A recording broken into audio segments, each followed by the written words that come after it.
Hey everybody, this is the Sliders Review, and I'm here today to talk to you about Fear the Rain is a 2021 psychological thriller. It's stated that it's a psychological horror movie, but it's not really horror. I don't know why they call it that for them. It's basically a true crime. Pretty much this movie deals with that of mental illness. Personally, I hate always seeing this. I hate seeing mental illness and like horror slasher type stuff. And for the most part, sometimes psychological thrillers. Why can't it just be a drama that focuses on the mental illness and stuff? Because most of the time when you see mental illness and in theater and stuff, or even like on the small screen, it's normally a comedy where they make fun. Where they make fun of it, or it has something to do with like horror or slasher or something like that. Sometimes they need to be represented in the way that they are. Like you need to show the full effects of what it's like to be mentally ill. Anyways, so I was on Amazon Prime and you can watch this here. I believe it might be free, but I'm not sure because I had Amazon Prime at the time. But the only reason really why I even watched this because I found out Madison Eisman and Katherine Heigl are in this movie. So I'm like, yeah, I'll totally watch that. But I was a little worried because of the simple fact is that, well, I've never heard of this movie. And movies I normally never hear of, I get kind of weary of because it's kind of like it might suck. But not only that, but it's on Amazon Prime. And normally, if something like that is for free, it's not really all that great. It's mostly just one of those movies they shove there just to have content there. I've made that mistake plenty of times before. But I decided to stick with it because I was curious, and plus I really wanted to see these two actresses. I was a little bummed out because Catherine gets very little screen time. Now, I've been a fan of Katherine Heigl for over 20 years now with a movie called Wish Upon a Star. I think it's a Disney movie, and I reviewed that. Go watch that. And it's like a Freaky Friday type movie, and I've been impressed with her ever since. And she was young in that, like a teenager, like 17, 16, something like that. And then I saw her in like a movie called Valentine's Day, which is actually a slasher. And she died very quickly on in that movie in the very first couple of minutes. I was pissed off. And in Katherine Heigl's fashion, she dissed the movie.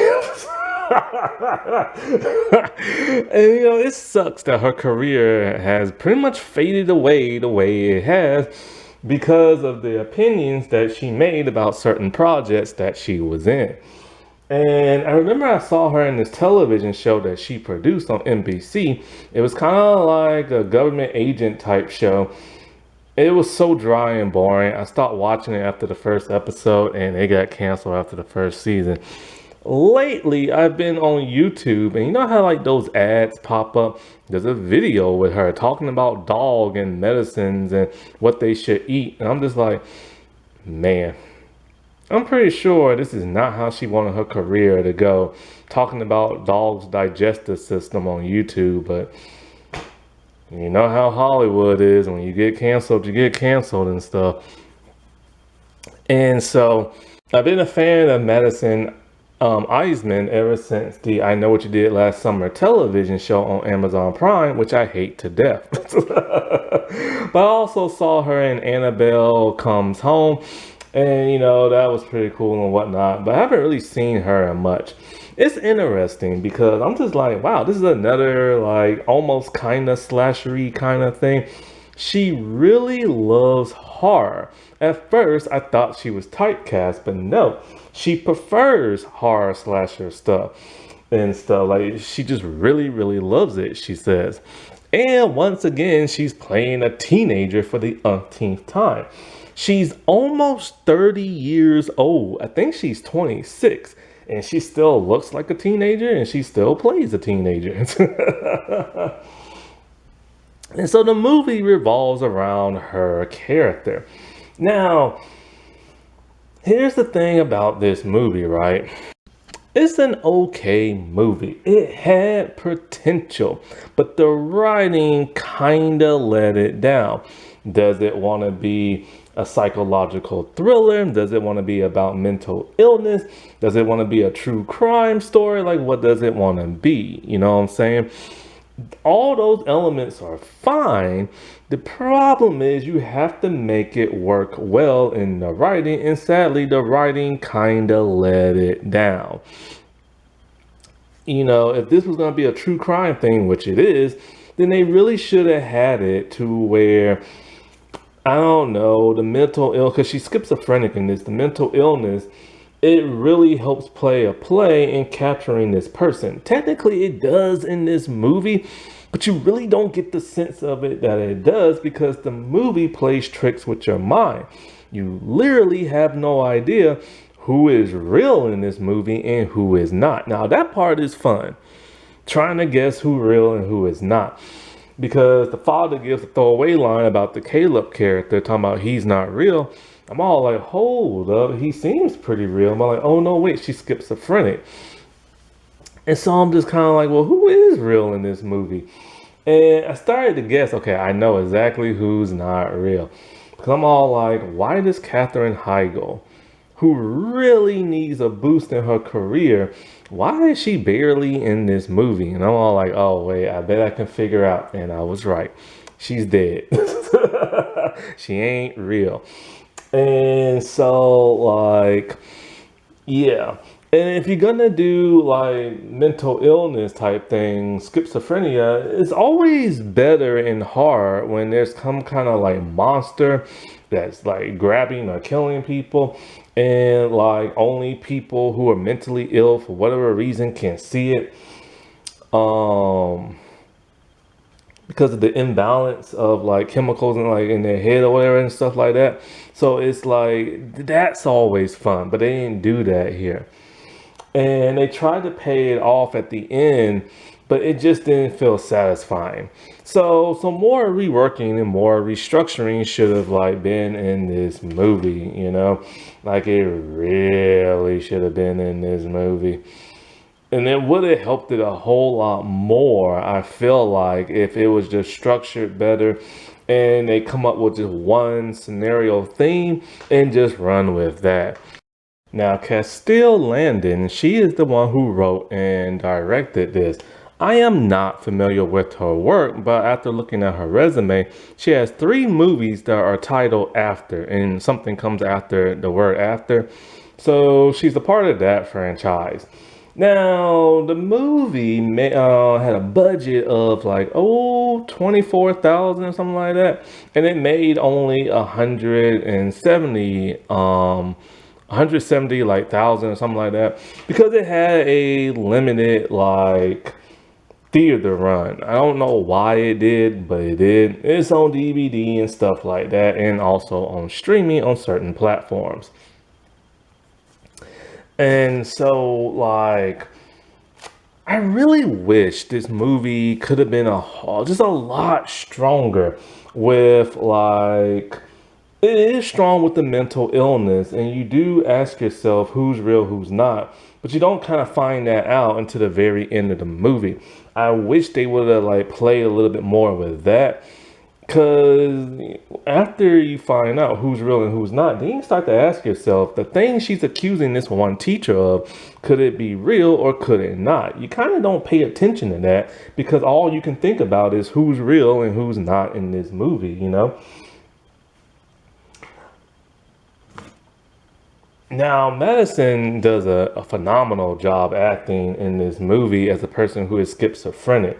The screams, the shakes, the kneeling down, like, you know, the screams running out like the room and everything.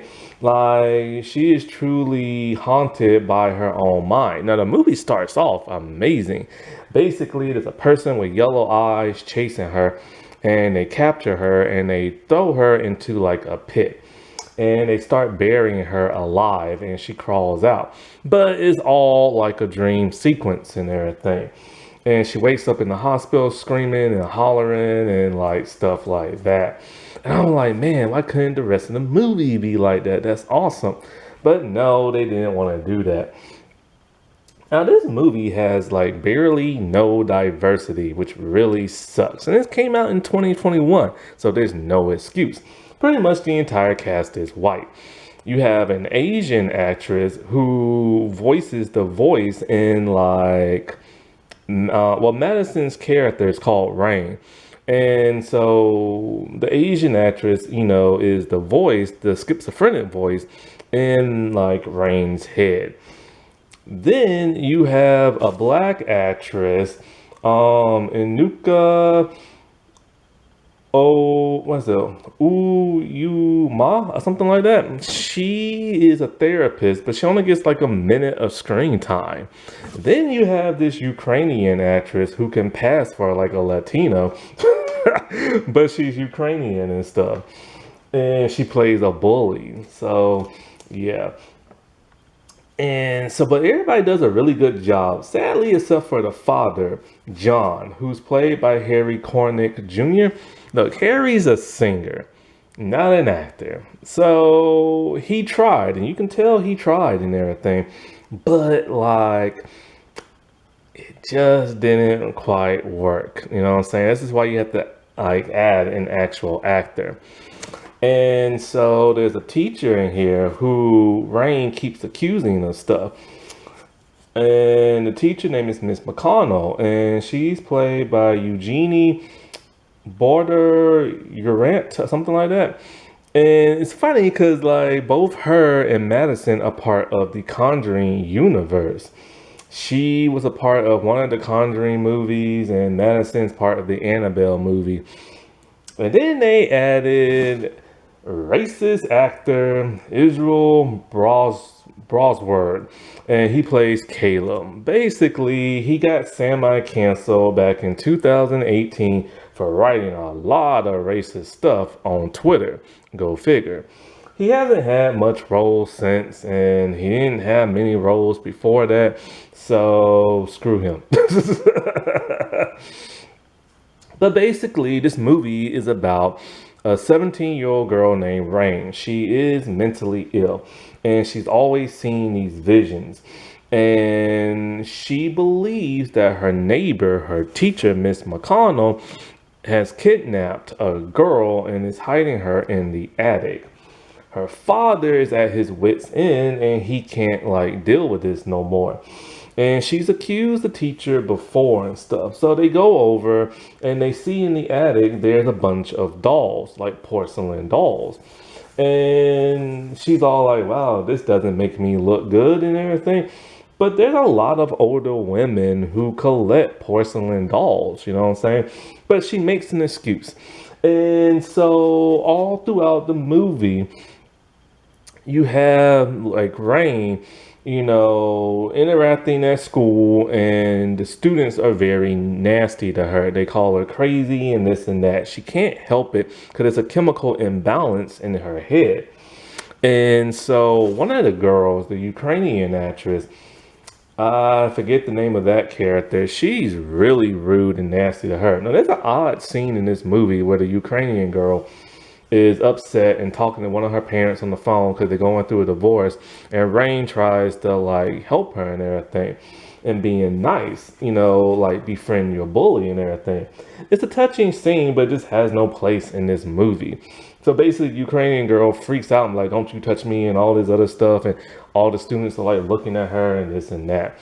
Well, Rain's teacher, like, she's this nice woman who's just a teacher. She's kind of creepy looking and stuff like that. And for whatever reason, Madison is adamant that her teacher is kidnapping young kids. And so she's, like I said, constantly accusing her. And the teacher lady is really upset. She's all like, you do it again, I'm going to call the cops on you. It's even to the point where Madison is breaking into her home looking for these kids.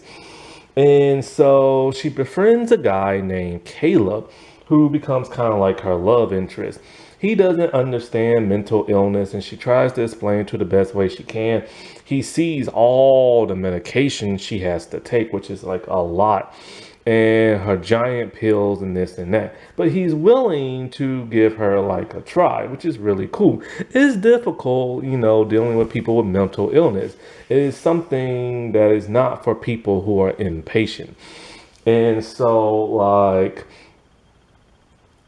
as she's going through all this and stuff, he's helping her investigate like the teacher and stuff. And it gets pretty complicated, even to the point where he doesn't want to do it no more because he doesn't want to break into her home no more and stuff like that.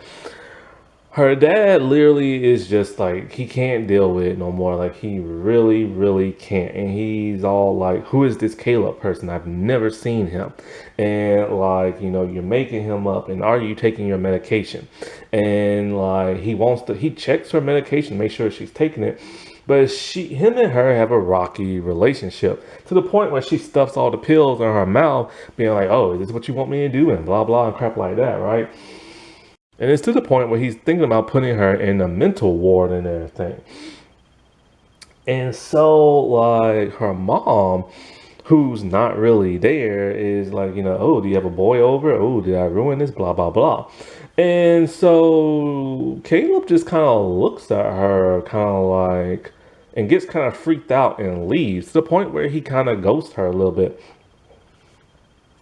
And it's because we later find out her mom's not really there. So when he sees her talking to somebody who's not there, he kind of can't deal with it for a while and gives her space. But we find out in a very shocking way, like, what happened to like the mom. Basically, she comes home and she used to always paint her mom.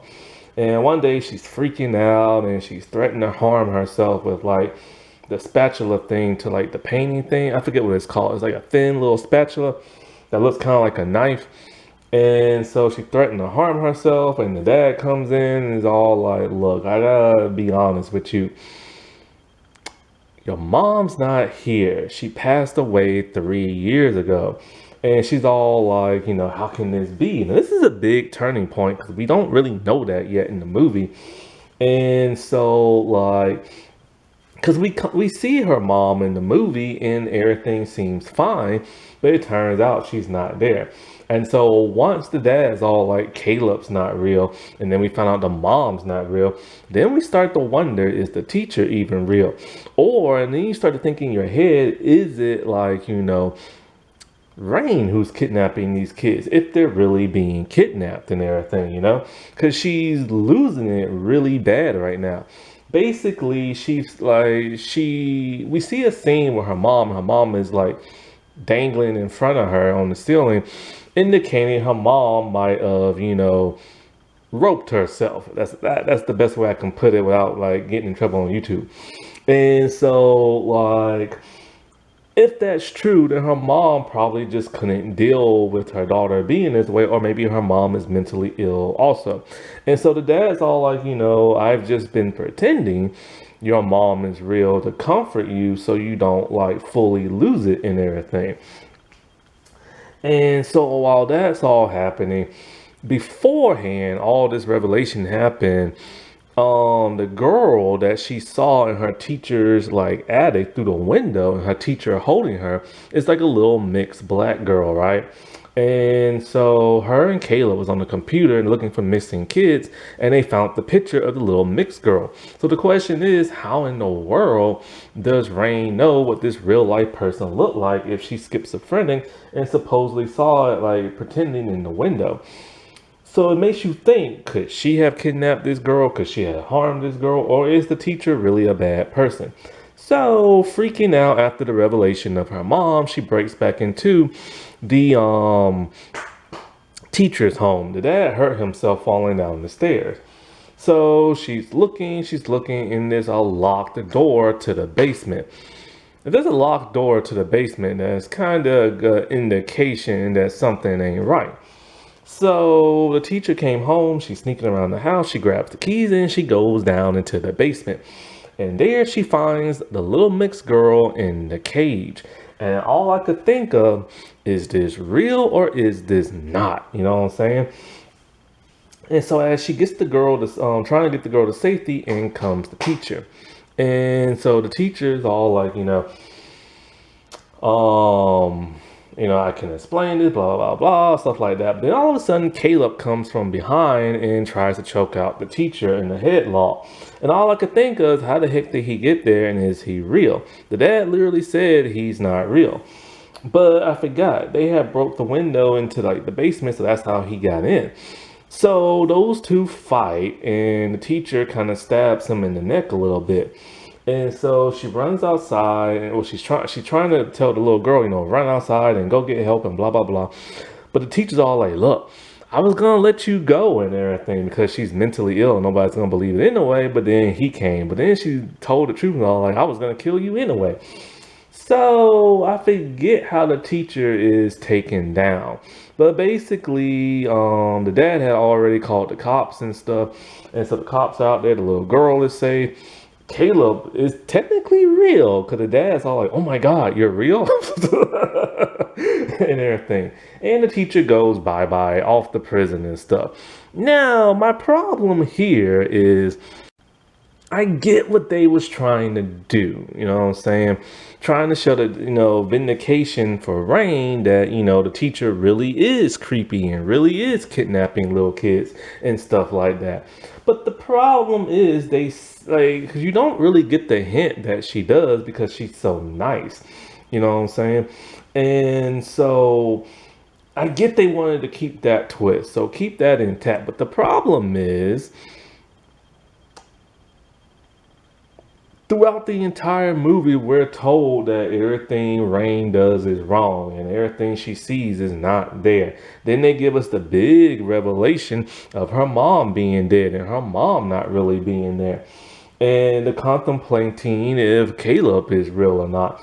And it's just kind of like all that should have led to something completely different. Trying to vindicate her and show that she's not crazy in the head and she's actually telling the truth and she actually saw what she saw. It just doesn't work. It could have worked if there were stronger hints that the teacher, yes, is kidnapping somebody. Yeah, she had a locked door on her basement, but that just could be showing nobody going down there. You know what I'm saying? But it is kind of suspicious. But there should have been more hints or something like that. Like maybe she saw like the girl in one room of like the house window, so she takes the police there, and then all of a sudden there's nobody there because maybe the teacher hid the girl really quickly, you know what I'm saying? Maybe we could see a drip of blood somewhere, or like pieces of clothing of the little girl indicating she really was there, and then it could be this whole thing of there's only one person who suspects the teacher, but nobody believes her because of her mental illness. Something more intangible like that, something more enticing and stuff. Because it just feels weird to trying to vindicate her when we know she's literally been seeing her dead mom and interacting with her dead mom, and all this other stuff. And is Caleb even real? Like, you know what I'm saying? Like, they kept trying to play with our heads if he was real or not. So then it just makes the ending feel even stranger because all the stuff you're seeing with Caleb and the teacher and the little girl, you're asking yourself, is this real? And I've even asked myself, maybe the dad is schizophrenic. Maybe the dad is not really there. Maybe the mom is schizophrenic and she's imagining all this. And so I don't like my mind played like that, Alrighty, well, I'll talk to y'all later. Bye.